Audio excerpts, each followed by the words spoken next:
আসসালামু আলাইকুম।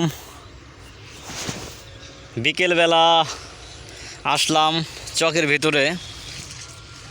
এই যে এটা আমাদের ভুট্টা ক্ষেত, যে একটু ভুট্টা ক্ষেতটা দেখে আসি।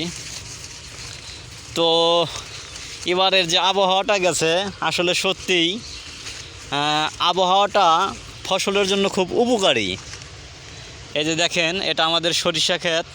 আমি এর আগে কয়েকটা ভিডিওতে আমার দেখিয়েছি, বাম্পার ফলন হয়েছে সরিষার।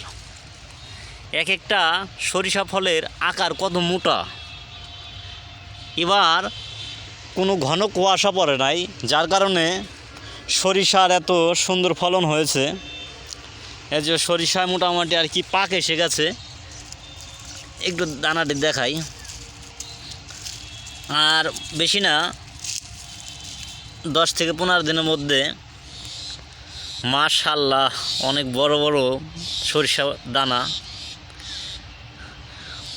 অনেক সুন্দর ফলন দিয়েছে আল্লাহ পাক। এবার আশা করছি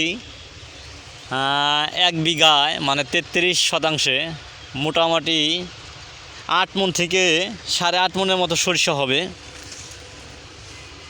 আমার লাইফে আমি এত সরিষার ফলন কখনো দেখি নাই। প্রত্যেকটা ক্ষেতেই আরও যারা অনেকে বুনছে তাদের ক্ষেতে অনেক ভালো ফলন হয়েছে।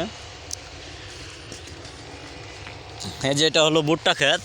তো ভুট্টাগুলো অনেক সবল, গাছের গোড়াগুলো অনেক মোটা।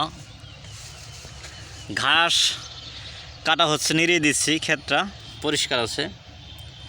এখন পানি দিয়ে দেবো কয়েকদিন পরেই, তাহলেই অনেক অতি দ্রুত বেড়ে উঠবে।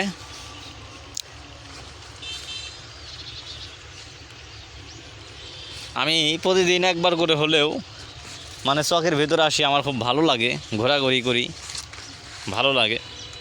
তো সকলে ভালো থাকবেন, ভিডিওটি দেখবেন, সকলে ভালো থাকবেন।